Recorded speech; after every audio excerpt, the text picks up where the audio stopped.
Mr. Speaker,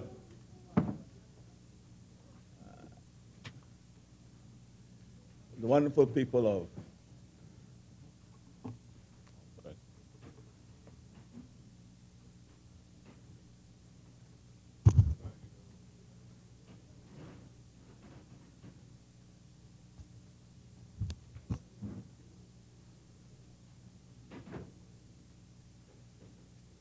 Mr. Deputy Speaker, I don't want to tell the member before I speak to my constituents, the leader of the opposition, the member for Kalani,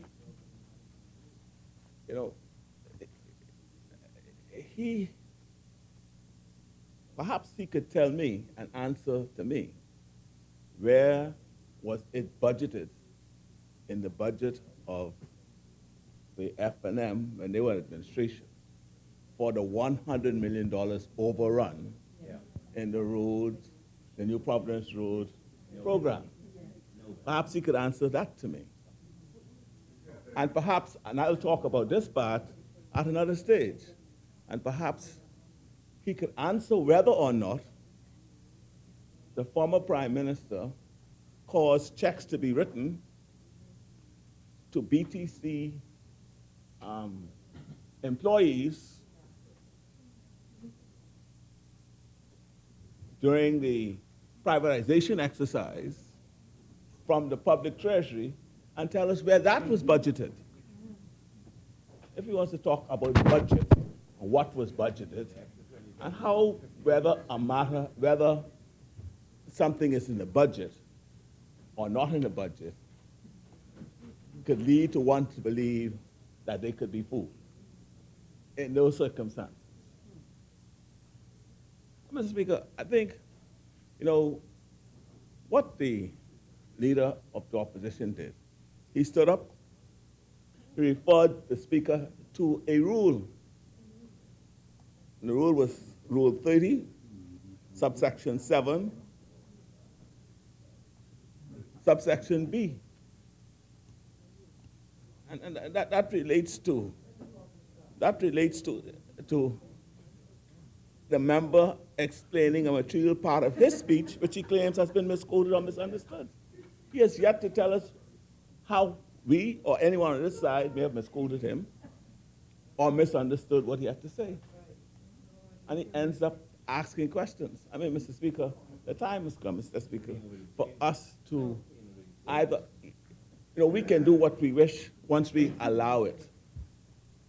I mean, we can, if I were to yield to a member to speak, if I deem it right or appropriate, we can do that, but we ought not to allow members to specifically abuse the rule. And it appears that the members opposite has now taken to the practice, of standing up after one were to speak and to start speaking again, giving a further contribution. And that is wrong, and it is an abuse. No, that's what happened. That's what happened, right? It happens, right? No, it don't happen on both sides. No. Mr. Speaker, I was sitting here, and I've listened to the debate. Sorry, member, just for clarity, we're about to start the clock now, or are you still completing your point of order? I clock to start. The clock is start. Very well. Start, yeah. Thank you very much. Mr. Speaker, I sat and I listened to this debate. And what was so strange about this debate, to me, the member from Angliston very rightly pointed out how her constituency has morphed over the years. And she, quite rightly in her view, pointed out that it's gerrymandering. That's her view. And when you look at how what I think she called it the evil hands drew, or the clever hands drew, right? You may not agree with her, but you cannot fault her for saying that, because it is founded on the reality that is there. It's found on that reality. And we cannot in any way fault her for her cry for fairness in the equitable distribution of the voters in New Providence. How could we ever cry for that? But she spoke about the evil hands, and of course, you heard the chatter and the murmurs of those who sit in the front or those opposite. But what was more laughable to me is when they attempted, I think someone used the word from their seat, you lie, you lie, you lie. Bring the proof, you lie, you lie, you lie. When the member from Michael was suggesting, I think his suggestion was, in my view, y'all try to buy the election. Huh? He said, y'all try to buy the election. And I think it was, I hope the leader's watching, because I was saying this specifically to him, because I told him I could bring him some evidence, and he could draw his own conclusion. And he could tell me, he could tell me whether, he could tell me, because I told him I could bring it. I told him I was surprised that he was so courageous. He's brave enough in the face of what I had to say before about this subject. And I think he definitely also jumped in on this. Remember, from Long Island. I brought the papers before. I didn't lay it. I said, look, this is what it is. And they sat quiet, shocked. But I think the time has come for me to lay, I ain't gonna lay all. I'm gonna lay some. I'm gonna lay some, and I brought, yeah, and I ain't gonna lay all. Time. I can be like, what the member from? The member from Marathon say you talk some, you keep some, I keep some. And I'm gonna lay some. No, I ain't show the picture yet. But I can lay that document. But maybe what I should do, I should read some law. And then maybe they could tell me, whether it's an offense or not. I can ask them to draw the conclusion. I can ask them to draw. I asked them to go and look at the parliament. Yeah, I want them to go and look at the Parliamentary Elections Act, right? And check specifically, section 96. And you know how it starts, what 96 starts off, it say? 96. The Parliamentary Elections Act. There's right little things in the corner, in the side. And what they write on the side here? Bribery at elections. That's what they write. So they're talking about bribery at elections. And I want you to look at 96. First of all, 96B. Right? That talks about employment. That's what the member from Michael was talking about. How they employed all these people. That ain't implying. That's gift. That's indictment. That's under. See, that falls under 96.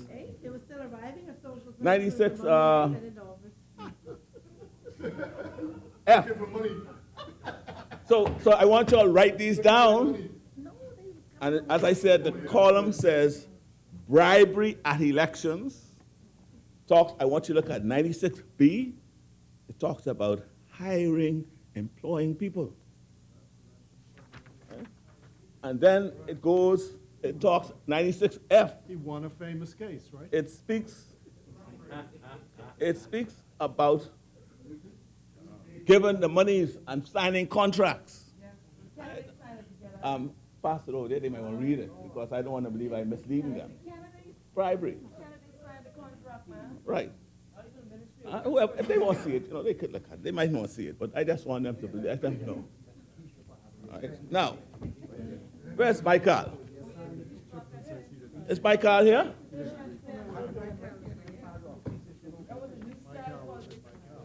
And Michael.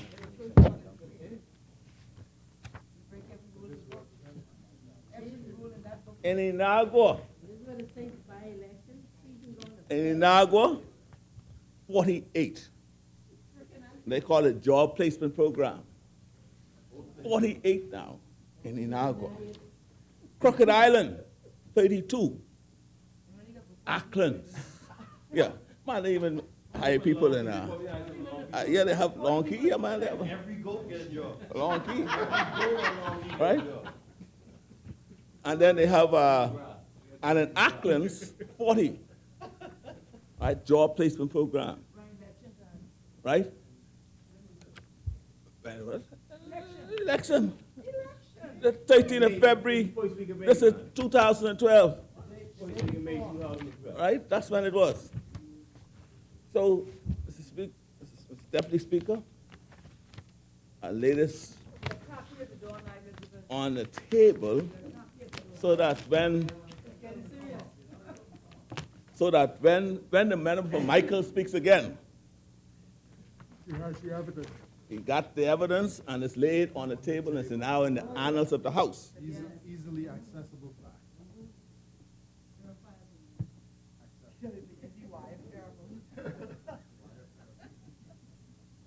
So this is laid on the table. That's my card. That's some, I ain't gonna speak all right now. And see, now you can see the names too. Right there. Right. Oh, I have Long Island too, I ain't gonna What did the documents be brought up? Long Island. Right. Or did they do lie on the table? Yeah. So, now, sorry, Saudi Lutra. That's right, yeah. Mr. Bamboozle? Yeah, Saudi Lucha, Mr. Bamboozle. Listen, but look at Saudi Lucha, man. You know what that? Look at Saudi Lucha. And guess what? I'm talking now, in Saudi Lucha, I'm only talking now, only part of Saudi Lucha, from Tarpon Bay to Waterford. Think about that area. Yeah. 50. 50. Job placement. I laid this on the table too. No. See, I told the leader. Or did the documents be brought up? Yeah, see, that's Saudi Lucha. Oh, yeah. No, I don't lay all right now, man. That's a particular and peculiar one. What did the documents be laid on the table? No, I ain't laying that here. I can show that to you on the side. I can say on the other. I can save that. I saving that. Exuma. Oh, yeah, I know. Exuma, 80. 80? Yeah, man. And then guess what? This in the keys. This is for election time? Yeah, man, listen. What does section 96 say? No, it calls bribe. It says bribery on the side. Bribery at the election. Now, I'm not saying what they did, I just put these on the table. 1 and 1 is 2. And this is what they were challenging the member from Michael. They say lie. Yeah, they say he lied. They say he lied.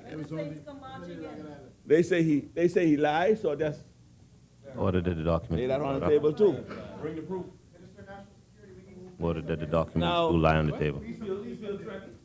Boy, look. But you know what was really, what's really curious? How they ran after North Androsman. That's the minister. I got Berry Islands. Think about Berry Islands. No, Little Little Berry Island. Berry Islands. Little Berry Islands. 54 people. 54, man. Members. Look here. It's right here. I laid this on the table too. So make sure, All the people they got. But they tell the baby people, yeah. Order that the documents be brought up. Yeah. Oh, yeah. Oh, yeah, man. Oh, yeah. Now, that's just Perry Islands. Now, they went after him on Documents to 100 land Street. the table.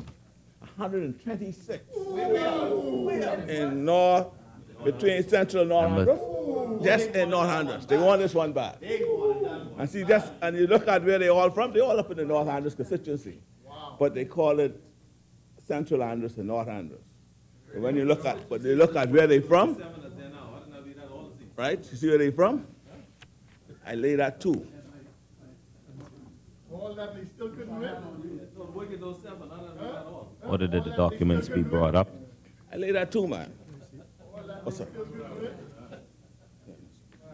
Order that the documents lie on the table. Now, see,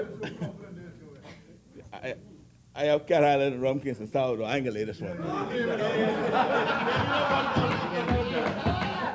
Members. Hold this one. You know, but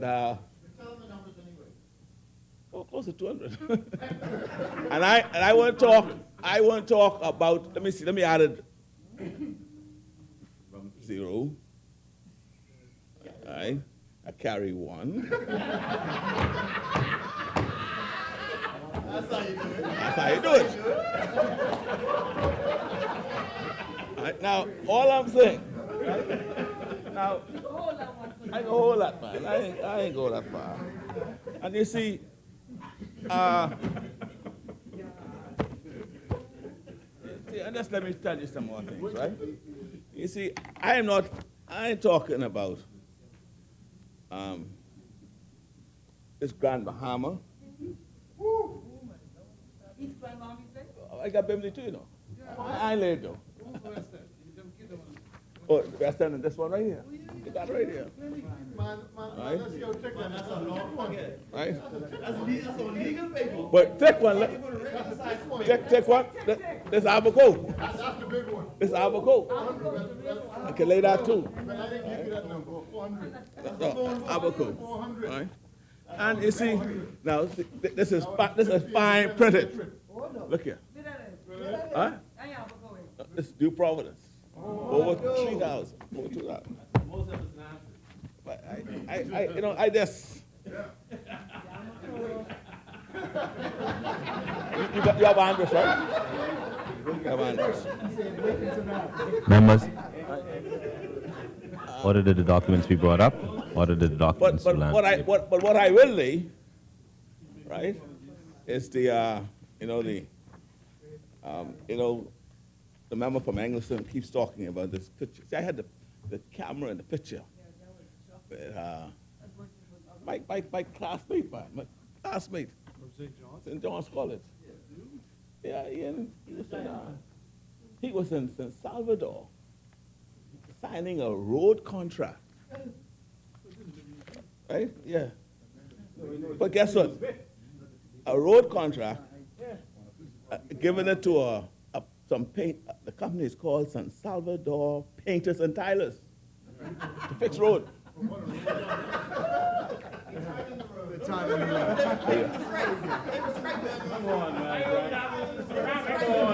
That's what it's called. Tile in the road. Huh? Tile in the road. Huh? Tile in the road. Tile in the road. Yeah, but I understand it. I understand the member from Central Grand Bahama says it's a name. But usually the name reflects something. What you do, I don't know, but maybe in this case it doesn't. But what is more egregious about this is that there's a name here, Michael Pentad. Michael Pentad. No, I can be late. I can late. He was a public officer? I late. Members. Is he a public officer? It's late. The paper. Order that the documents be brought up. No, I made an extra copy. No, I can give you a copy. Yeah, here, see it there. Give him a copy. That late gave a copy. Yeah. They late. Right. Order that the documents to Yeah. lie on the table. Now, So, I trust, yeah, yeah, I will, man. Chair recognizes the honourable member for Central, Grand Bahama. Thank you very much. This document would indicate that on behalf of the Commonwealth of the Bahamas, one Colin Higgs executed and one Nico Grant witnessed his signature. Right. On behalf of the company referred to, one Everett Jackson executed on behalf of the company, and one Michael Pintat witnessed his signature. That is not the execution of the contract. He was merely a witness, Mr. Deputy, to the signature of the owner of the company, as I was a witness to the signature of the permanent secretary of the Minister of Works. Chair recognizes the honourable member for Cat Island, Rum, San Salvador. Members. Mr. Deputy Speaker. Mr. Deputy Speaker. Mr. Deputy Speaker. Members, we're trying to hear the Mr. Deputy Speaker. members. Mr. Deputy Speaker. Mr. Deputy Speaker. Members. Can't hear the honourable member for Cat Island, Rum, San Salvador. The member suggests I don't know what I'm talking. But first of all, just let me say what I've said. He said I don't know what I'm talking. I don't know what he heard. But all I said is this contract was signed. The name of the company was some painters and tiles, right? And they're doing road work. That's what I said. He said that's only a name. And I said, I see a signature, Michael Pintard. That's what I said. He then said, lay it on the table. I laid it, I gave him a copy. Now, let me tell you something. My grandfather always told me that if you go fishing, you'll only catch a fish if you open him out. Now, I would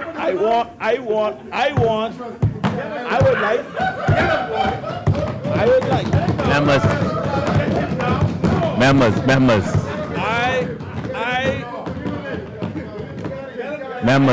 I will say this. Mr. Nico Grant, who signed as a witness to Colin Higgs. Mr. Nico Grant at the time was the Minister of Works. Mr. Colin Higgs was his permanent secretary. There's a relationship, right? That's a relationship.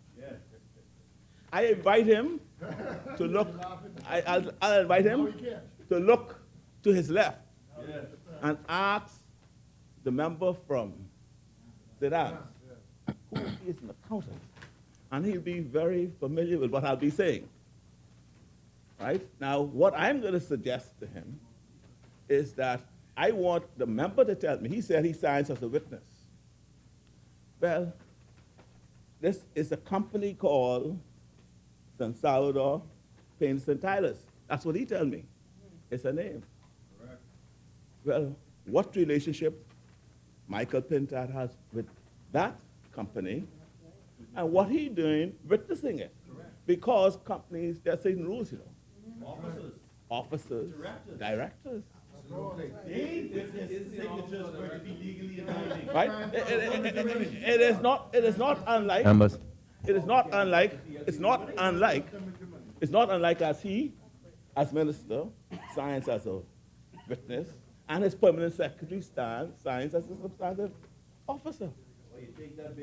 So, suggest to me, he could then explain to us what he knows about what interests, whether, well, forget the interest, whether Mr. Michael Pintard was an officer or director of San Salvador Painters and Tilers.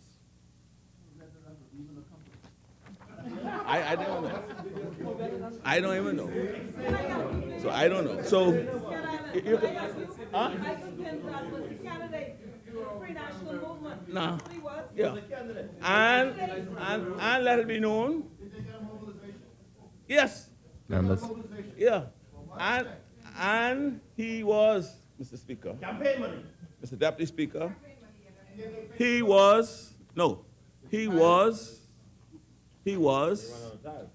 the candidate for the F&M. Maybe when he gets up to explain the role that the witness had in the company, he could likewise explain whether it occurred to him as the Minister of Works, being an F&M, being in the F&M administration, that it didn't occur to him that there's something awry or untoward, that he was sitting down signing a contract, awarding monies, Government monies. public monies, right? And Very, they say don't trust the PSP. very anything else going, man. Yeah. Very near to the election, right? He has the amount of money. Maybe he could explain, what judgment, It ain't right, Lord. what judgment was he exercising as a minister of government? Sitting down and with his colleague candidate and awarding a contract. How much that money? I might sell them out. Might as well say the amount. Let me say the amount. Awarding a contract of $587,000. $587,523. Right? Maybe you can explain that. Half a million? Right? April 2012. Members, No, all, members.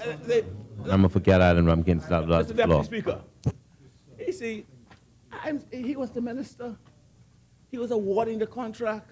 He was sitting down next to his colleague candidate who he's supporting for candidate, giving the contract to one of their operatives, not agents. He was an agent of the F&M in San Salvador. You mean, you ain't talking about friends, General. family, and lovers, though? See? So what I'm saying now, you see, when you start talking about trust and who not to trust, what kind of judgment is being exhibited by a person whom we entrusted our funds during the middle of an election, giving over $500,000 to his candidate? That's some big money, man. To the candidate. To the candidate. Does the member yield? Sorry, yeah. The member yield. The chair recognizes the honourable member for Central. I'm not, Palmer. unless I told him about the fish. Sorry. Now, unless he's on a point of order, I don't. Yes, Mr. Speaker, he You is raised on a misleading this House. Point point of of order. Yes. What's the, Can you state your point He of order? is misleading this House, sir. I made it very clear that Michael Pintard was a mere signature to he was a mere witness to the signature of Jackson. I never said that he was a part of that company. I said that he was a witness to the signature of Everett Jackson. And I don't know that it is mandatory for the witness to be an officer of the company. The chair recognizes the member for Cat Island, Rumpkin, San Deputy Salvador. Speaker. See, what I said to him, see, I never said he said that anything. I never said he said anything. I've asked him to explain some things. I asked him, Michael Pintard signed, the contract appears to be signed in the name of a company. I call it San Salvador Painters and Tilers. That's the name of the company. Right? It ought to be governed by articles and memorandum. And it speaks to who would sign it. That's why I asked him just to bend over and ask the member who's next to him who will be familiar with these things. Now he's suggesting that maybe this company is not even incorporated. Well, fine.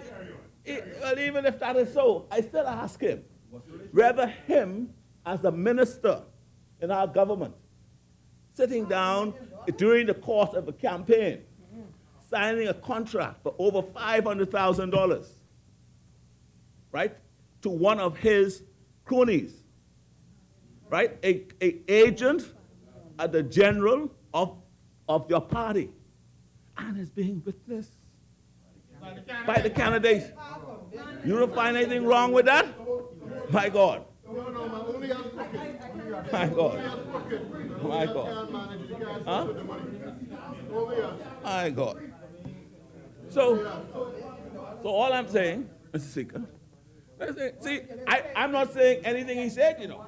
They're playing fast and loose with the I have not said anything of what he said. All I asked him, explain. The facts are there. Now I could draw some conclusions. No, I've not. I could tell you, so I've said the facts. I've got the facts, but you could tell me what kind of judgment you then was exercising. You haven't made a rush to judge. Right? Yeah? You haven't made a rush to judge. No, I don't. Oh, see, like I said, you know,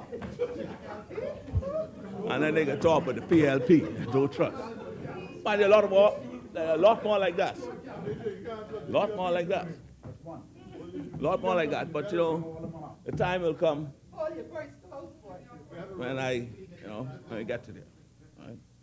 All right? Speaker, let me just refer to my thoughts on today. And my comments today are not really intended to, they are intended to provide an exhaustive, are intended to provide an exhaustive report on activities in those matters under my portfolio. It's not really intended to be exhaustive, but rather to ensure that members, and by extension, the public at large, are aware of progress on matters which I highlighted during the debate on the budget communication for the period 2013-2014. It is my hope that it will be appreciated that this effort will provide confidence that we are going about the business of carrying out the mission which the Bahamian people sent us here to do. In his communication on the mid-year budget statement, which the Right Honorable Prime Minister and the Minister of Finance had this to say, among a series of important matters, that the economy and jobs are very dear to our fellow Bahamians. The Ministry of Works and Urban Development is not intended to be a major revenue earner for the government. It is very much a managing agency for the spending of large sums of money to ensure that necessary infrastructural work is carried out in a timely, efficient, and high-quality fashion. It is for this reason that funds to pay for road work, bridge and dock construction and maintenance, and the like, are placed in the budget of the ministry. Many factors go into the expenditure of funds for infrastructural and service projects. The most important element is this equation. And this equation is planning. But for some, this four-letter word, P-L-A-N, has come to be a dirty word. It sometimes appears as if folks are afraid of having it appended to any effort. The prudent business person will, of course, quickly let you know that when you fail to plan, as the saying goes, you in fact plan to fail. For this reason, what sometimes appears to be procrastination, in fact, is really careful management of the people's money. Of course, if you spend all your time planning, then you usually get nothing done. The national budget is a financial plan. Ministries and departments are then expected to craft utilization plans for the deployment of financial resources as provided, not always as scheduled in the budget plan, as we have observed earlier. Care has to be taken to ensure that we are constantly mindful of another statement which the Minister of Finance said, which was finances of the government needed to be returned to a position of sustainability. That's a key statement in his statement. Government needed to be returned to a position of sustainability. Now, partly because of an apparent casual approach to spending by the previous administration in extremely expensive projects, We are in a position where, as the finance minister also said, fully 21 cents of every one of our revenue dollars must be siphoned off to debt servicing. That is money that is unavailable for other worthy and productive economic and social uses, with such as education and training, healthcare, and hospitals.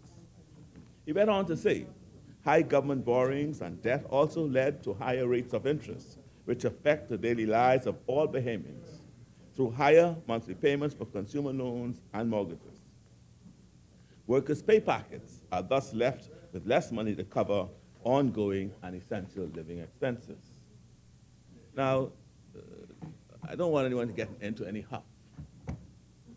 I believe that everyone who drives a motor vehicle in New Providence appreciates the fact that there's now a 4-lane highway from Fox Hill to the center, west of the airport, except for a 1-mile stretch at the western end of Tonique Williams Darling Highway. This is a good thing.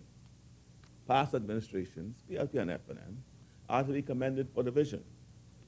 But I believe that we all agree that the last bit of work in that effort has been incredibly expensive and was done at a time when the country could least afford it.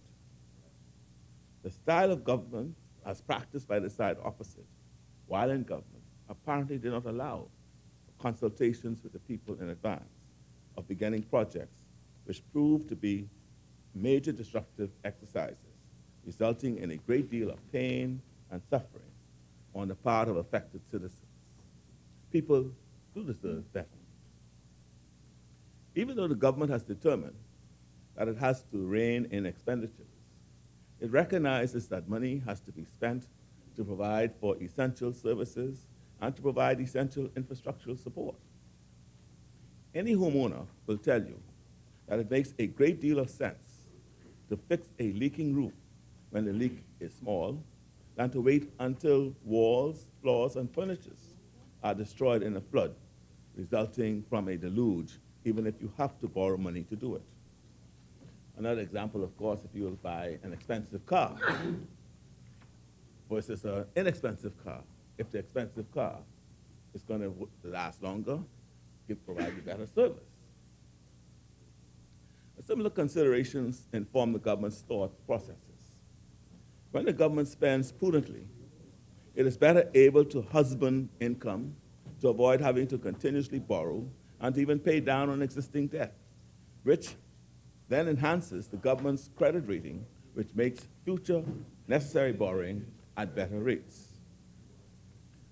Governments are always challenged to perform the balancing act of providing demanded services and securing income from the service citizenry to pay for the services provided. This is where regular communication comes in. An informed public is better able to assess fact from fiction. A public that cries out for more, but is reluctant to agree to pay for the services it demands, could find itself once again where we got to in recent years, having spent money without making concurrent arrangements to secure the money to pay the lender who provided the loan.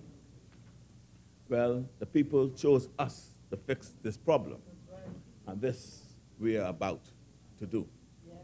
We are in the process of getting recurrent expenditure back to its level relative to GDP that prevailed during our first term in office, as the Prime Minister said on the 12th of February. He also said capital expenditure over the last 2 years has been at exceptionally high levels relative to historical trends, well in excess of 4% of GDP. And he went on to say, due to fiscal exigencies, our medium-term plan calls for these expenditures to be returned to their more traditional level of 3% of GDP, given emerging requirements. This will require strict prioritization and timely profiling on the part of the government. Mr. Speaker, as you would appreciate, I have responsibility for relations with two utility corporations. One, the Water and Sewage Corporation, is responsible for the provision of water, which is essential for life. And the other, Bahamas Electricity Corporation, is responsible for the provision of electricity, which is necessary for comfort in our modern society. Both provide their services to citizens the length and breadth of our archipelagic nation, except parts of Grand Bahama. I also have responsibility for relations with Bahamas Air Holdings Limited, which connects our islands together by air. In addition, we also have in our responsibility the Straw Market Authority, which is the hub of our tourism product, and also the urban renewal program. Mr. Speaker, during the latter part of 2013, the government issued a request for proposal for firms interested in participating in the reform of the energy sector. One of the main drivers of this initiative is the need to lower the cost of electricity and improve efficiencies. A number of firms responded to the RFP, and at present, 5 companies have been shortlisted for consideration as partners.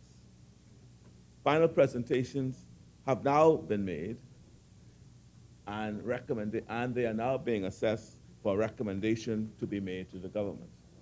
It is very likely that that recommendation may be made to Cabinet on or before or by the 18th of March of this month. In parallel with the energy sector reform initiatives, BEC continues to focus on reducing the cost of electricity so that much cost savings may be passed on to the customers. I am pleased to advise that since this government decision to remove excise tax and the reduction of the price of fuel on the international market, the cost of electricity to the Bahamian consumer has been reduced. And, Mr. Speaker, I've been provided with a BEC electricity rate cost comparison. In June of 2012, the cost of electricity was 42 cents per kilowatt hour.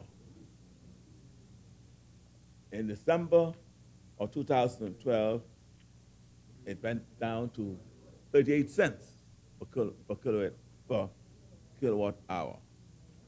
And I'm happy, and in January of 2013, it went to 37 cents per kilowatt hour. And I'm pleased to say that in the month of September 2013, according to the schedule, it went down to as low as 34 cents per kilowatt hour.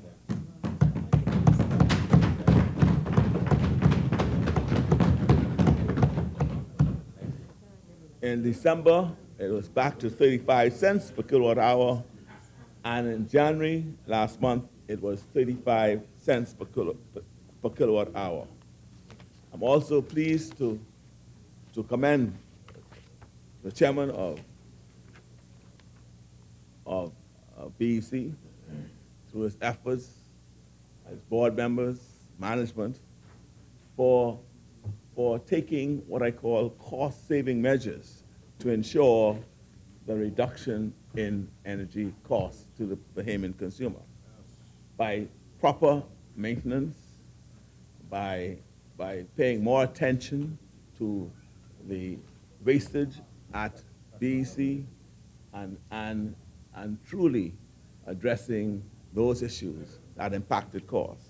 So, for example, Mr. Speaker, overtime pay for the fiscal year 2012, BEC's overtime pay amounted to $11,900,000. But for the fiscal year 2013, it went down to $7,700,000, a savings of over $4 million.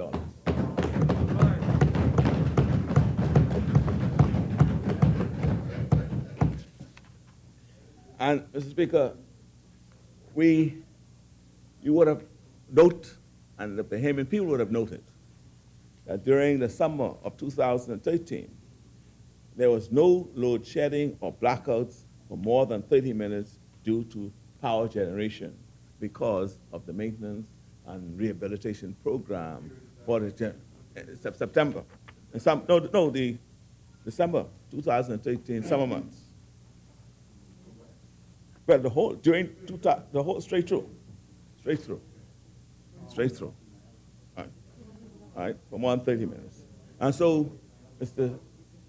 Deputy Speaker, BEC is adhering to and executing upon our plan to deliver low electricity costs to our customers.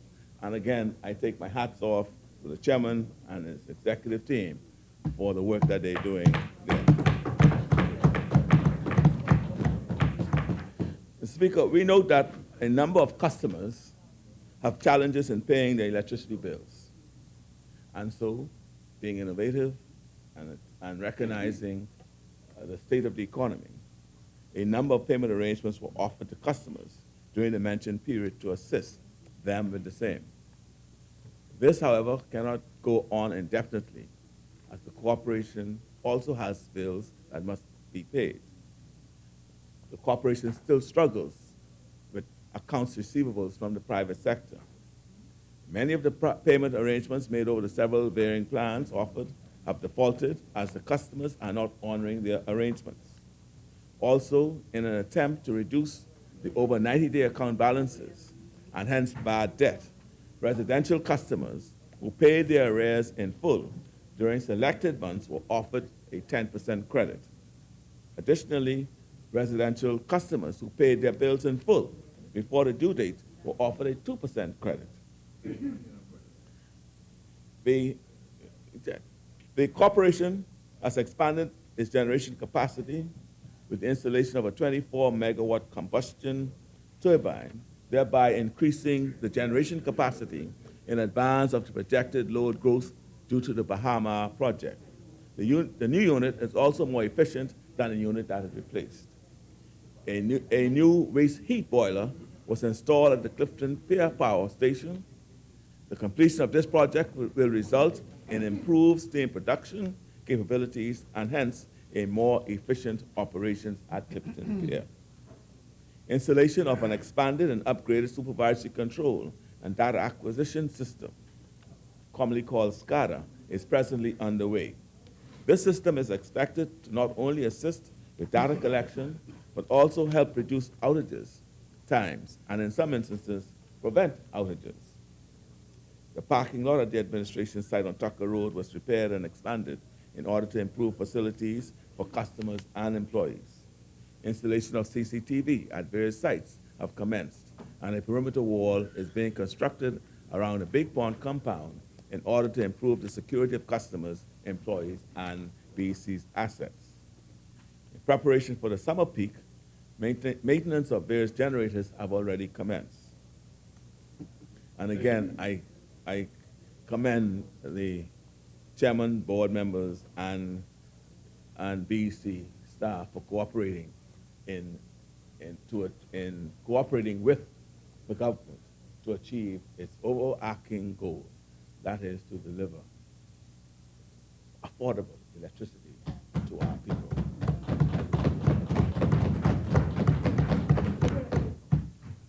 Yes.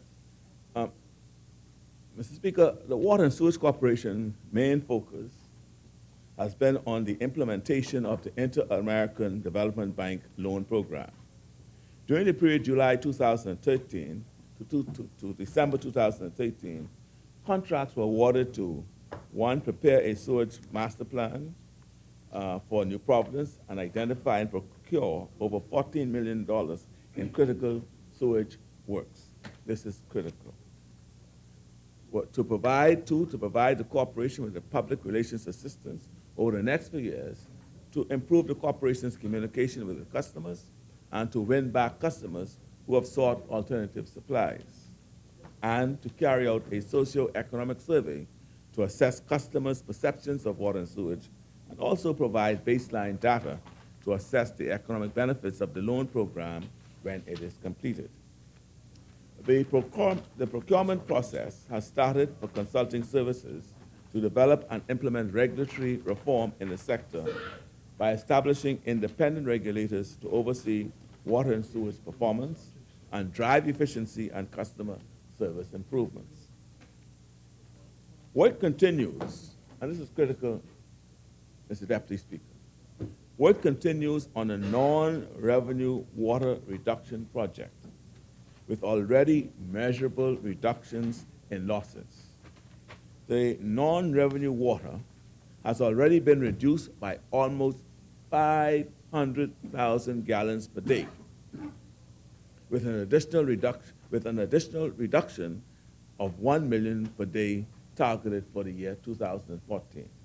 So by the end of 2014, it is expected that we would have reduced waters that's been wasting in our pipes by 1.5 million gallons per day.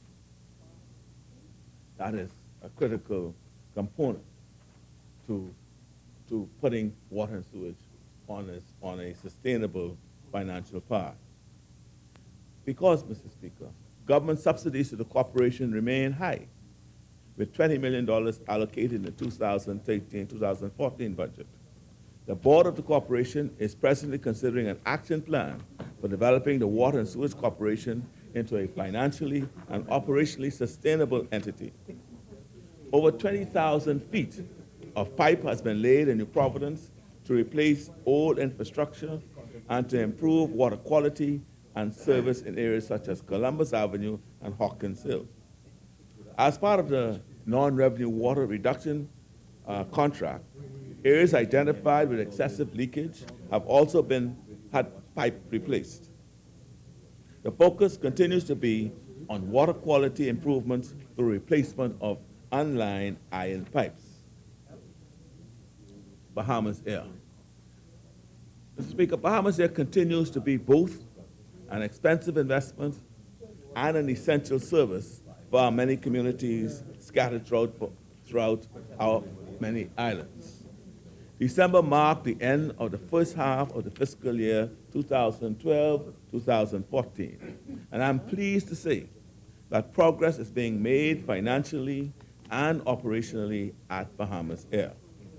The record shows that as of December 31st, 2013, Bahamas Air was $4.379 million under budget, and projections are that the fiscal year will end June 30th, 2014 at the same pace or slightly better.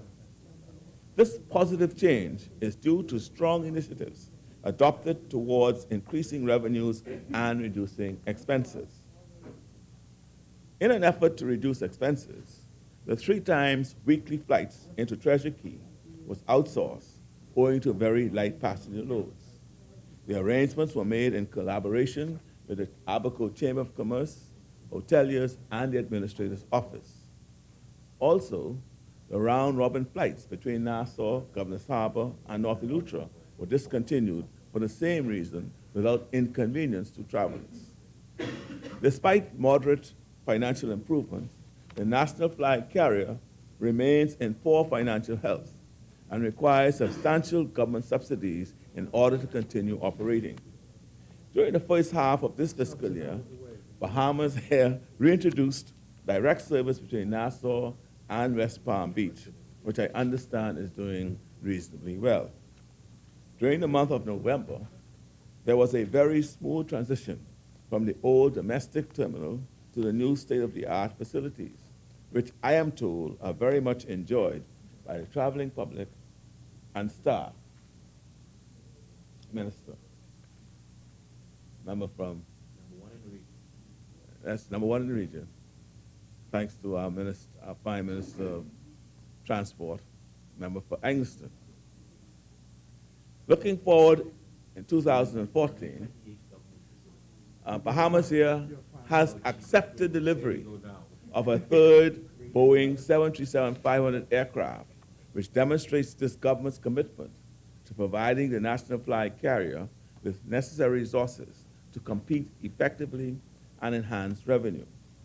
This addition to the fleet will allow for increased frequency on international routes and for the reestablishment of a charter division. This,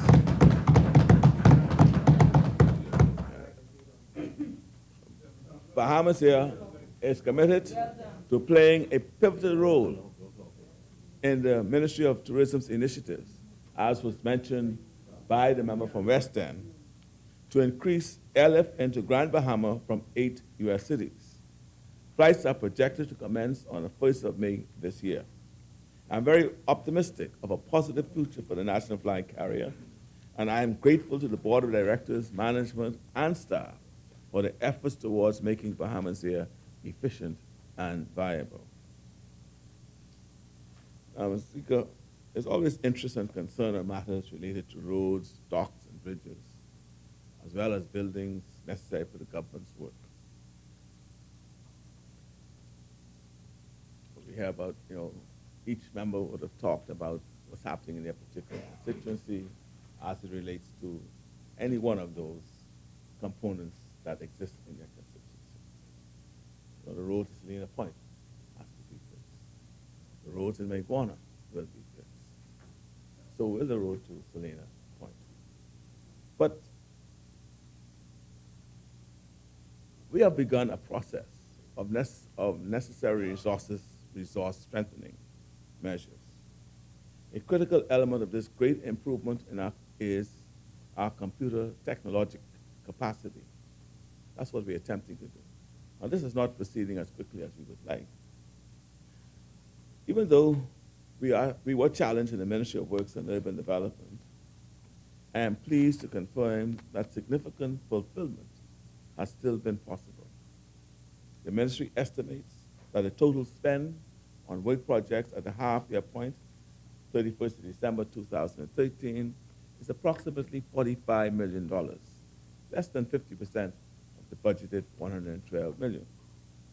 Projects which have been fulfilled as a result of this total spend include the substantial completion of the Queen Elizabeth Sports Center redevelopment project, the formal completion and turnover of the Airport Gateway project, the work on the Marsh Harbor International Airport during this period, which leads me to advise that we expect full delivery of the airport by the end of this month, or during the month of April. During the month of April, sorry. The North Abaco Port project is substantially an EXIM funded, $40 million by EXIM, $6 million by the government of Bahamas, and is being implemented on a design-build basis, where the contractor, however, has been a bit slow than expected in progressing the site survey and ground marine investigations. These surveys and reviews are now substantially completed. Correspondingly, the ministry is finalizing the process of appointing its employer's representative and project manager. The Tree Island dock in North Eleuthera has been substantially completed for some time. The provision of a reverse osmosis plant, an RO plant for the groundwater supply, solves the related water supply problem that was holding it up, and was implemented late last month, thereby permitting the issue of an occupancy certificate. Materials for the relatively minor outstanding works are now on order, and installation is scheduled to be completed before the end of March. Alternative plans for the effective completion of Fresh Creek North Andrews Dock are now in discussion with the contractor, and it is planned that the project will be completed before the end of this budget period, and hopefully before Crab Fest. The redevelopment of Saunders Beach was substantially completed in August 2013. An attempt is being made to implement the economically best value road maintenance and management system advocated by the IDB-funded institutional strengthening component of the New Providence Infrastructure Improvement Program. This approach has been partially affected by a strategically realigned procurement practice of awarding relatively small contracts on a local area-by-area basis, thus ensuring good deployment of local resources and ensuring that small to medium-sized contractors are utilized offering more diverse employment opportunities. A similar approach has been adopted for cemeteries maintenance, where 30 relatively small new contracts were recently let, and also for maintenance of standpipes and wells, where there are 15 contracts which we undertake on behalf of the water and sewage. All of these initiatives signal a move away from larger agglomerated contracts to smaller disaggregated contracts, which offer wider employment opportunities. I'm going to speak about employment. I'll leave that for when I'm about to finish, because everyone talking about jobs. So I'll just give them a list of some of the jobs that have been created. And they can add it all up, and they can see what it reaches to. I will not add it for them. Upgrading of facilities at Prince George's Wharf has progressed steadily. A newly employed employers representative consultancy team also had to accommodate an emergency which occurred in November, December 2013, when a long-standing sinkhole on Wharf 16 quite unexpectedly deteriorated rapidly. The ministry successfully procured and managed the implementation of emergency remedial work to restore the dock hard standing and to ensure no disruption to cruise ship traffic. The contract for bollard installation is now progressing steadily. Regrettably, the dredging works at Wharf 15 and 16 were subsequently found not to have been as comprehensive as the low-resolution bathymetric survey had indicated, and measures are now in hand for further remedial dredging to ensure a full depth of draft at all intended locations. A much-needed review of the capacity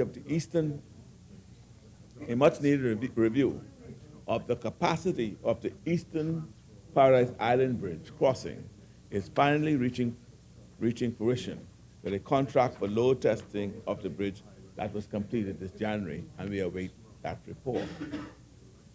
Other structural engineering contracts projects completed or nearing completion include the reinstatement of the Bailey Town Wembley seawall that was damaged by Hurricane Sandy, the refurbishments to Georgetown Dock in Exuma, the completion of remedials to the ferry dock bridge in Exuma, and on New Providence, the completion of the new seawall at the caves subsequent to its destruction during Hurricane Sandy, as well as the completion of the South Beach culvert, which brought much improved drainage capacity to that area.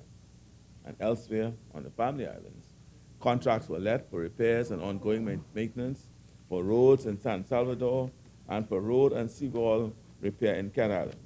A contract for a similar scope of works was also let for road works at Great Harbor Key in the Berry Islands.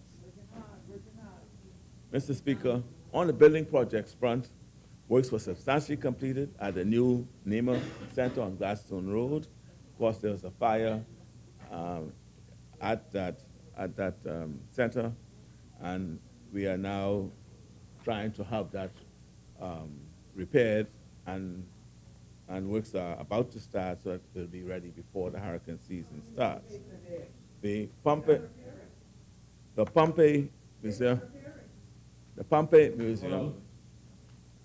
the Willie Mae Pratt and Simpson Penn Centers. Yes. And also some interim repairs are nearing completion at the detention center. Yes. They have been repaired. Restoration works at the Welcome Center on Prince George Wharf have been initiated, and works on the Ansbacher project have been progressed with a major restoration contract allowing conversion to court usage, now approximately 45% complete. While it's not anticipated to be funded in large part from the budget of the Ministry of Works and Urban Development, mention should be made of the BAMSRI, the Bahamas Agriculture, Marine and Science Research Institute project at Batad site in North Andros. For this project, against a background of challenging staff resources issues, the ministry's architectural section has successfully designed and procured via negotiated tender contract award. Yes, it was negotiated tender contract award. A total of more than 20 contracts for a total contract sum of in excess of $20 million, providing student dormitories, administration building, lecture theater, campus cafeteria, and cluster of classrooms. And yes, if the question's been asked, the contracts were negotiated. Because we do otherwise, we will not be able to fulfill our commitment and promise to the Bahamians. Whenever you call, I tell them to make sure, tell you what you want to hear. Whenever you call, I tell them, whenever you call, you must give you whatever you want to know or hear. Necessary demolition works on all floors at the Bank Lane building site were completed just prior to Christmas 2013, and the ministry's offices have now completed negotiations for the conversion of that facility into temporary courtrooms to facilitate swift justice initiative. The contract is now on program for the courts being functional before the end of this month. A consultancy contract for the development of master plans for sporting facilities in the Family Islands should shortly be awarded, particularly for Abaco, Exuma, and Moores Island. This consultancy is to be funded from our capital budget. I trust that this information serves to satisfy all that the commitments made by me during the debate in June of last year are well on their way. I expect that we will see substantially more productivity in the balance of this budgetary year and in the near future. We will make do with whatever resources provided to us because we recognize that we all have a responsibility to do our individual parts as well as our institutional parts to move our Bahamas forward. Our combined commitment to productivity and excellence is very much in keeping with the government's overall dedication to providing for the Bahamian people the very best in all things that our resources and our energies and imaginations can provide. Yes, as the Prime Minister said 2 weeks ago in his contribution, we have a deep-seated optimism for our economic future, and we will achieve this success by our continued belief in the capacity of the Bahamian people to cut through the clutter of casual political commentary and the frequently inane mutterings of naysayers, and understand that theirs is a better future because of their hard work and that their government exists to serve their needs and no others. Now, Mr. Speaker, yeah. Yeah. I am now pleased to turn. He's listening. I'm now pleased to turn to the Urban Renewal 2.0 initiative, which I have the privilege to carry within my portfolio. When the Urban Renewal Commission recently partnered with the Church of God of Prophecy to rededicate the Bishop Alban S. Morse Park at Sunlight Cottage, Bishop Franklin M. Ferguson, National Overseer, made the bold declaration that urban renewal is a success.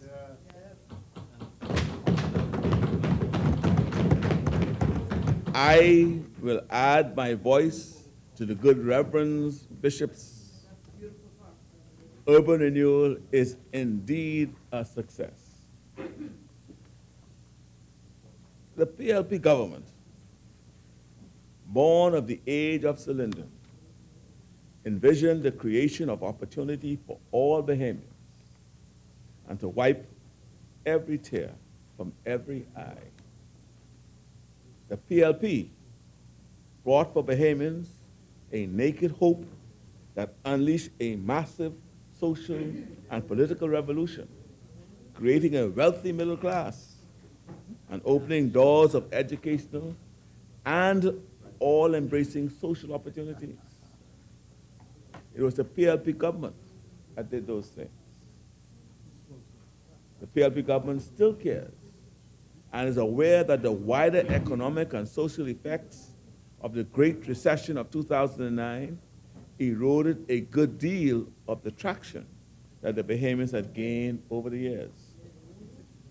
Many were crying as we approached. Member for Mount Moriah. Member for Mount Moriah. Many were crying as we approached the 2012 general elections. Many were hurting. Many of these tears flowed from Bahamians who had enjoyed a standard of living that was no more. This government, in June 2012, summoned wisdom and resurrected the proven and highly successful urban renewal program as envisioned by the Right Honorable Member for Farm Road in 2002 and now Centerville. Members now opposite sought to fix the unbroken in 2007. This government firmly believes that the dismantling of the urban renewal model in 2007 accelerated the social degradation of our society, especially in the inner city communities of New Providence. In the last quarter of 2012, this government created the Urban Renewal Commission to address the crucial call for impartiality, productivity, accountability, and transparency. The Commission, which is the administrative arm of urban renewal, is co-chaired by two outstanding Bahamian citizens, former politicians from opposite sides of the divide. I'm very pleased to say that the Honorable Cynthia Mother Pratt and the Honorable Mr. Algernon Allen have demonstrated and are demonstrating that urban renewal under their capable leadership is indeed successful, non-political, and non-partisan. I commend the chairs, Pratt and Allen, for their diligence and dedication in working to improve the lot of the poor, disenfranchised, elderly, children, disabled, in fact, all needing help and a hand up. The people of the Bahamas are grateful that the co-chairs have taken up this matter and are proving faithful servants in this God-breathed ministry. Mr. Speaker, the philosophy of Urban Renewal 2.0 in a nutshell is to uplift and empower residents in urban communities, enabling them to become successful, productive, law-abiding citizens of the Bahamas. The goal of urban renewal is to provide the socio-economic and physical environments that promote and ensure communities' safety and security, and growth and development. I am proud to say that the Urban Renewal 2.0 is a signal vehicle to serve all Bahamians living in the inner city communities, irrespective of race, creed, and political ideology. I continually recall the words of Bishop Drexel Gomez, who touts urban renewal as the most significant social intervention in the history of the Bahamas.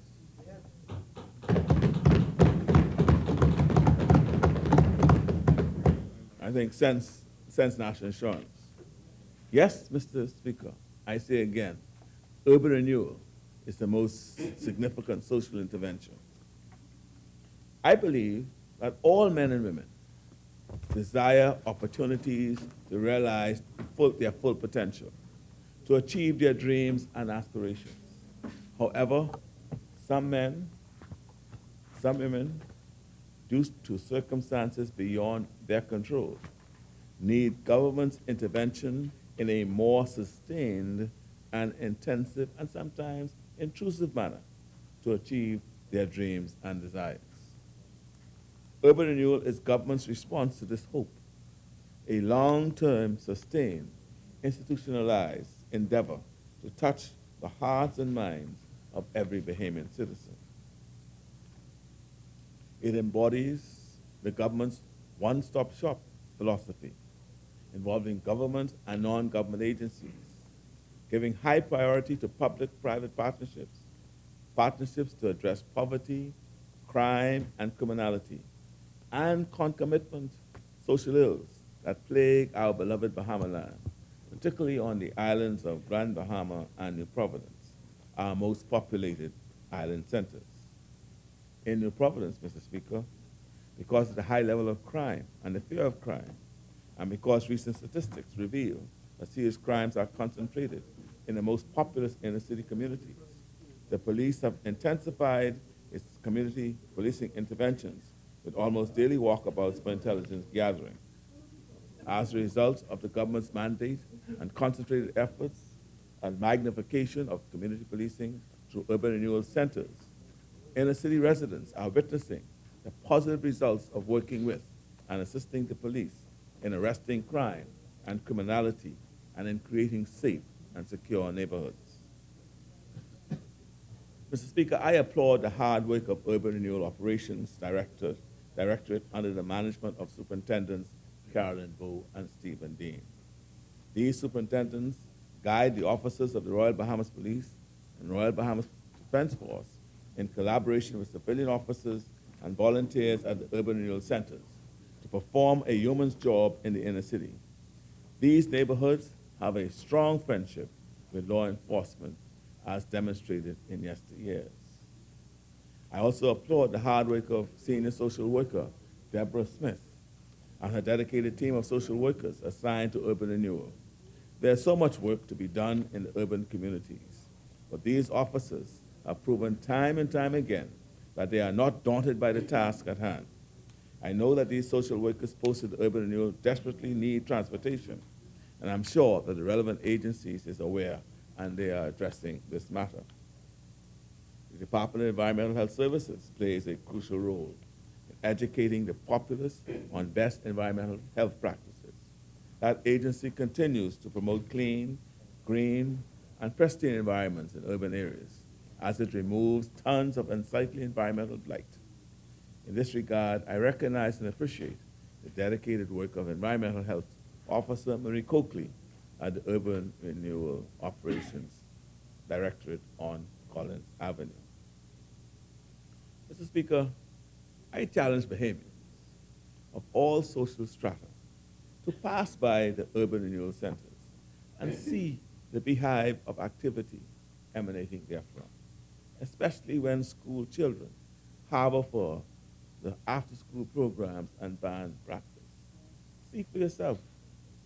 See the success stories being written daily at the various centers, on Laveau Street, on Bamboo Boulevard on the way to Pinewood, on the corner of William Street and Stack Avenue in Nassau Village, on Blue Hill Road near St. Agnes Church, on St. James Road off Kemp Road, on Oxford Avenue between Blue Hill Road and Market Street, on Market Street near Andrews Avenue, on Moore Avenue opposite Miami Street, on the corner of Musgrove Street and Dunmore Avenue in Chippenham, and that opposite the Foxhill Park. Come and see. In an effort, Mr. Speaker, to inform public policy and to heighten awareness of the government's projects and programs to improve the quality of life of residents of inner city communities, the government last month, February, launched the Urban Renewal Household Survey under the aegis of the Minister of National Security and in conjunction with the Urban Renewal Commission. Police and Defense Force officers, assisted by selected trained civilians, are knocking on every door, on every street or corner, in every neighborhood of the inner city. The project has started first in the constituencies of Bain and Grantstown, Engliston, and Centerville. I wish at this time to commend and praise the Minister of National Security for his assiduous and dedicated attention to this program, which he is saying through. These agents of urban renewal are procuring and documenting pertinent information, all in an effort to improve the quality of life residents in urban areas. This information will guide the government in designing and implementing more specific and meaningful projects and programs, and will determine areas of greater focus for funding. All are aware, Mr. Speaker, that education is one of the government's top priority areas. The Urban Renewal Commission, in its efforts to assist the Department of Education, that is the public schools in New Providence and the Family Islands, as well as private schools, libraries, churches, homeschools, private individuals, has partnered with Broward County School Board and through the generous efforts of Ron and Diane Cassatori, two international social partners in Fort Lauderdale, to cause the importation and donation of more than 250,000 reference and other books on all subject areas. I wish to thank Ms. Daphne Bannister, who has been instrumental in introducing the Cassatories to the urban renewal and charitable giving in the Bahamas and fostering this positive and dynamic relationship. The books are currently housed at the former Mabel Walker Primary School in the Big Pond area, and as many as are there are welcome to benefit from having them. We are touching lives, Mr. Speaker, and we are developing minds.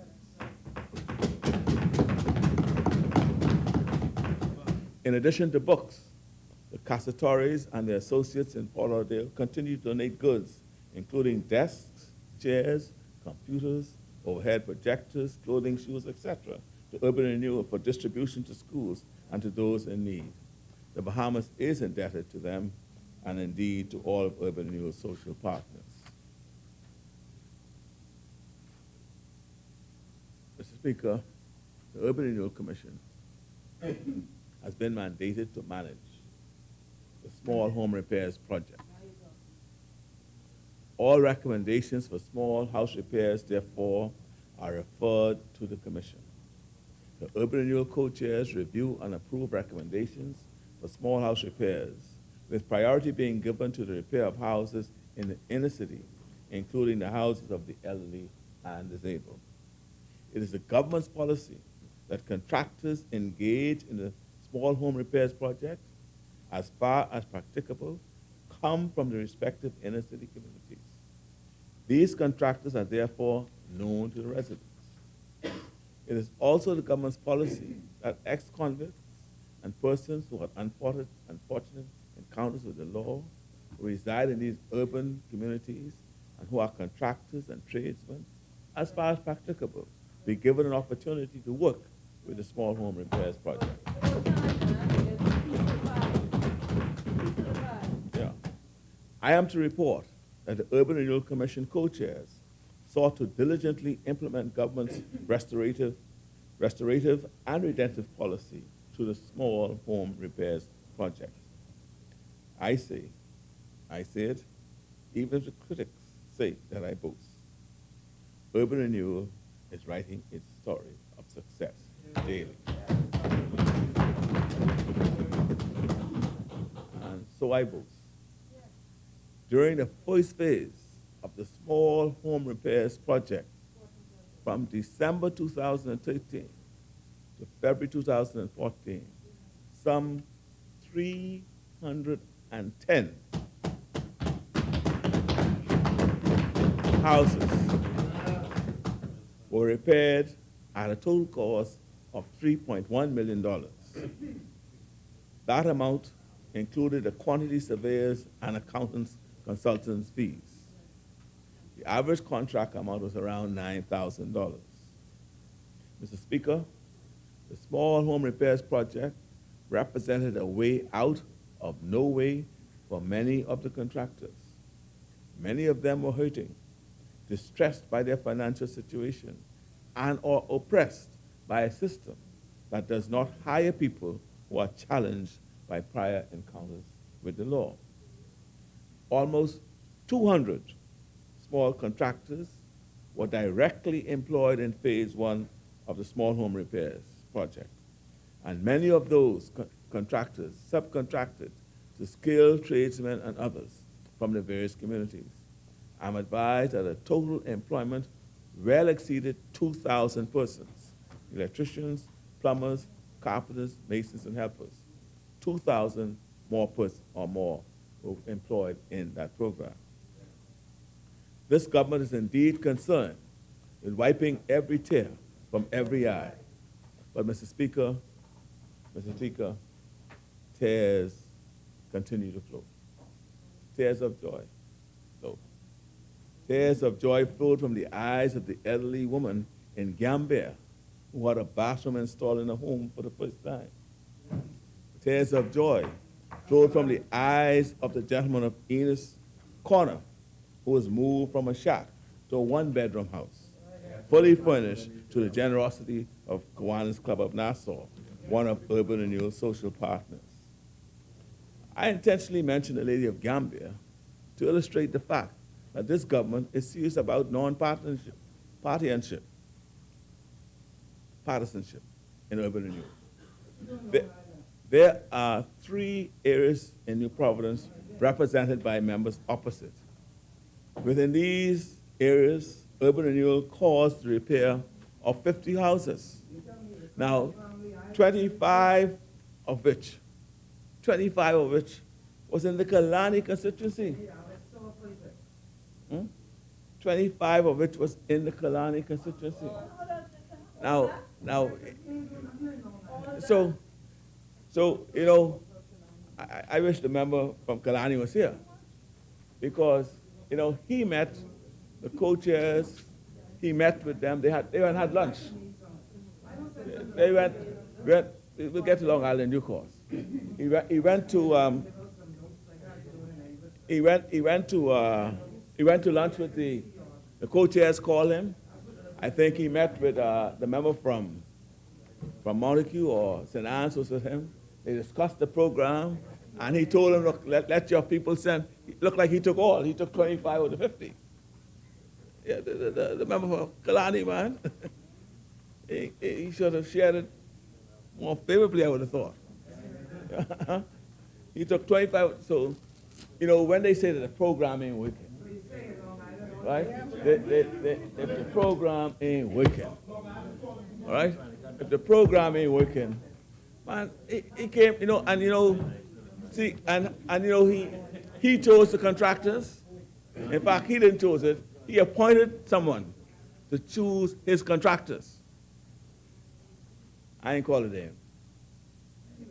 But he chose someone to choose the contractors to repair the 25 homes in his constituency. Right? More homes in these constituencies than others will be repaired, Mr. Speaker, as urban renewal seeks only to uplift Bahamians. This government is a caring government, and we embrace all people in the Bahamas. The economic injection of the small home repairs project into inner city communities of New Providence is paying dividends for our residents. I wish to publicly commend the hardworking team at the Urban Renewal Commission, albeit a small staff, for their dedication and commitment to service.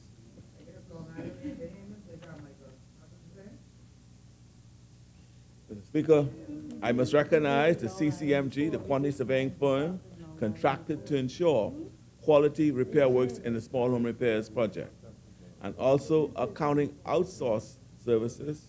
The accounting firm contracted to ensure that the funds at the commission are spent for the intended purpose, for their dedication and service during the first phase of the repairs project.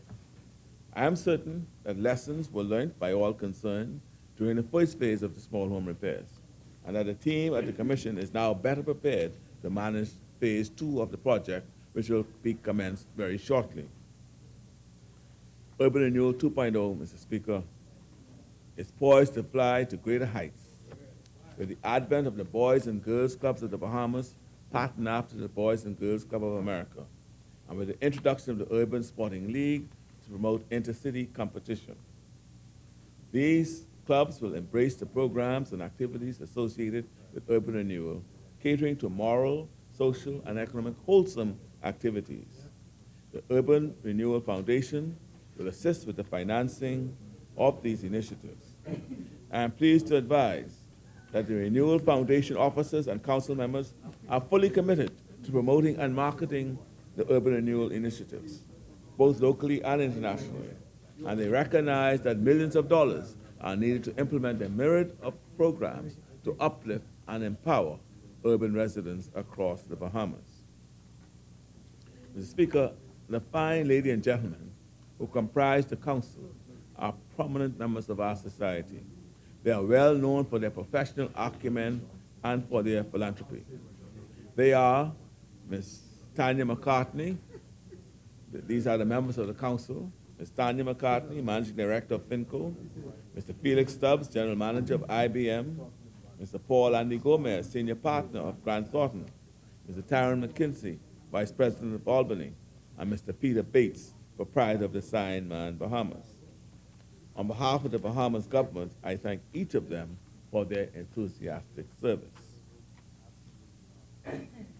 Mr. Speaker, in April, some 120 peace ambassadors will traverse the streets, corners, and neighborhoods of the inner city communities of New Providence, heralding the message of peace in these communities. Clergy persons, professionals, civic leaders, community leaders, young people, retirees, all have committed to spreading the gospel of peace through the vehicles of coaching and counseling. Yes, ministering to the spiritual, social, and economic needs of these urban communities. You know, it's the Master himself who said, "Blessed are the peacemakers, for they shall be called children of God." The Peace Ambassadors initiative is indeed appreciative and welcomed by this government. I am aware of the current call for the government to address the environmental blight of overgrown lots, derelict vehicles, abandoned buildings, and neighborhood garages that continue to challenge the police as well as residents of inner city, being harbors for criminal activities and most distressing to these communities. I should be able to soon report, Mr. Speaker, of funds identified just for the purpose of clearing overgrown properties and removing derelict vehicles, pulling down old abandoned buildings, etc. However, Mr. Speaker, before contracts are given for this purpose, my officers will estimate the cost for the works and discuss the same with possible contractors in order that we get value for money. On this issue, I implore persons to desist from clearing overgrown lots without authorization and forwarding invoices for payment. Absolutely no payments will be made on such conditions. That happens. I am pleased to report that in the not too distant future, urban renewal centers will spread to the non-traditional areas in the Providence where there are the poor and the disenfranchised, the elderly and disabled, crime and criminality, and related social ills. There are real needs in those non-traditional areas as well, and the government will address them just as the government is addressing the needs in the traditional areas through the urban renewal centers under the supervision of inspectors and defense force officers along civilian volunteers. Urban renewal has so very many social partners who believe in this government's message of hope and who are committed to advancing the goals and objectives of the Urban Renewal Initiative. In my 2014-15 contribution, I shall express in greater detail my appreciation to these organizations. Mr. Speaker, in Grand Bahama, urban renewal continues to shine. I wish to commend Ms. Michelle Reckley for redefining and reengineering urban renewal in Grand Bahama. She and the team has been able to extend the reaches of urban renewal in Grand Bahama where it has not been before. Through her initiatives and that of her team, the programs have been so dynamic that it has rescued perishing and even has cared for the dying. Grand Bahamians believe in and fully support her and the Urban Renewal Program as the government's signature program. Mr. Speaker, the Straw Market Authority has challenged another one of my portfolios to immediately expand its operations without the support from central government. Financial support was received in February to assist with major infrastructural demands and a legal matter. Because of the current market condition, it became necessary to make long-term payment arrangements with a number of stall holders in arrears with their rent. The authority is constantly working with the stall holders to keep their stalls open, realizing the importance to the overall tourism product. Challenging though this may be, the authority will employ all efforts to ensure that the vendors remain in business and can provide for their families. The authority continues to work with the stallholders and service providers to ensure that the markets downtown, Cable Beach, Fort Castle, and Paradise Island operate in the most efficient manner as a first-class facility. Mr. Speaker, it should be of note that the authority has taken over the administration of the Cable Beach and Fort Pencastle markets and is in discussion with BAIC for the taking over of the market on Paradise Island. And they're doing a great job. Doing a great job. Yeah. The chairman of the SMA and his board members have completed a manpower audit of the authority, assessed the human resources and policies within the authority, and established greater accountability in the markets by undertaking some of these things, the following: justification for manpower, analyzing supervisor to staff ratios, assessing the education skills and expertise of the staff, assessing operations, compliance, and management, producing an employee policies and procedures manual, developing a staff performance appraisal system, establishing salary scales for proposed posts, preparing job description manual, preparing an organizational and staffing philosophy statement, producing an employee handbook, and development of an organizational chart. A review of the accounting procedures and revenue streams has also been done, and the use of the accounting software has been expanded throughout the authority, as well as a new credit and collection strategy has been implemented, and there has been a review of the IT system and maintenance. To boost staff and vendor morale, a vendors appreciation award ceremony was held on the 24th of July 2013, and an employee fund day held at Breezes on the 2nd of August 2013. The authority is projected to generate $1.25 million in revenue and to incur a $1.6 million in operating expenses. This shortfall is expected, as stated below, to be funded by advances from the central government. This means that advances from central government must finance capital expenditure. The plan is to take on the responsibility for the 4-chartered market within this financial year. Mr. Speaker,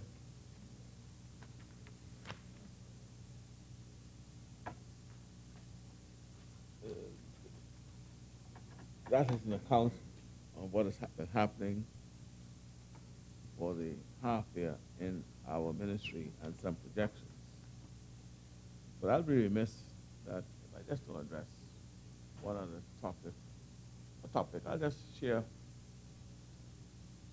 that because there's always queries about, you've heard about the number of jobs that have already been created. And you could add that and add these numbers to it, please. The Road and Parks Cleaning Program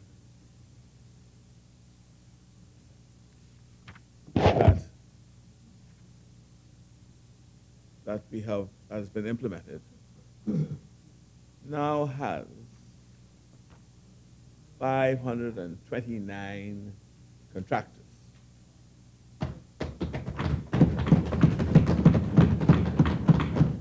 That's 529 people working.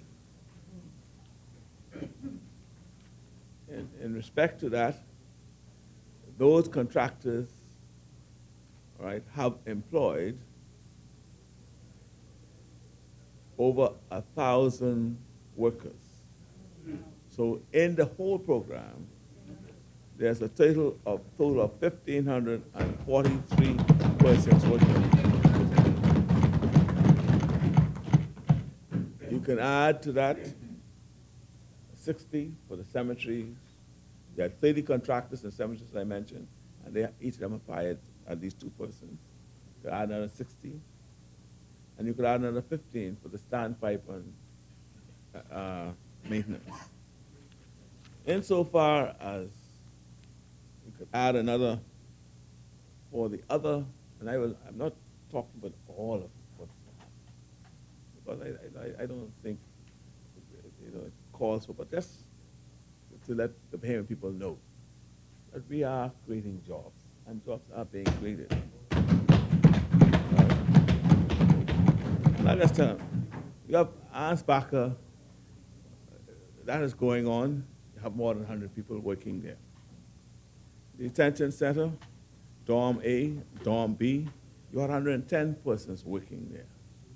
Bolam House is 150. Swift Justice Building, we're doing all this, 80. The industrial court that we're just completing is 25. With the BAMC, the Bahamas Agriculture, Marine Science, we have, for the 8 houses, you have 130 persons working. For the 14 contracts signed, you have 1,200 persons being hired right now. I mean, you want me to start? You want me to continue? You want me to you want me to start now? You want me to continue? So the renovations for the St. Bede's High School, 140. Renovation of Our Lady School, 50. Want me to keep going? The Neighbor headquarters, that's going to be 40. Right, the high school at Holmes's Rock, that's going to be starting soon. That's going to be 100. I mean, you want me to keep going? So if I, you know, that's over 2,300 right there. I just to give an idea. I'm going to check numbers. And then if I add, when I add the small home repairs of over 2,000. So that's, I'm just speaking from me, from what I've done. Just yours. This mine. That's over close to 5,000 right there. Right? Right, 5,000. 6,000 in the pot. 6,000 in the pot. That's 11,000. 6,000 already in the pot. So, Mr. Speaker, just so I could round it off. I mean, we don't have to. I'm not going to have political hate or political points made over the suffering of my people. We are about creating the jobs and making sure they get the jobs. And they're talking with 10,000. I want to create more than 10,000 because our unemployment, we have about 30,000 people out there, and we're going to do that. I'm not going to be distracted. 10,000 times 10,000. Yeah. So I'm not concerned. I will not be distracted by them. That's why I don't respond to them. I just thought just some numbers today. Right? Get some there, right? And then when they add it all, they can all add it all up. With that, Mr. Speaker, you know, I give a shout out to my constituents in Cat Island, Rumpkins, and Salvador, right? And we'll be there soon, very, very soon. And ask the bishop to forgive you for not getting your ashes back. Yes, and yes, Ask the bishop to forgive you for not. I trust I'm forgiven because I should have been in church at 7 o'clock this afternoon. I hope I can go and see my priest tonight anyhow, so he could bless me and pray for me, and I'll do that. I thank you. Mr. Speaker, with that, I just invite our side, stay the course. We are doing what we're supposed to be doing. There is a bright future still ahead. And Bahamian people knows it, they're feeling it. And whenever they say no one is working, just let them go and see. Come and see. Come and see.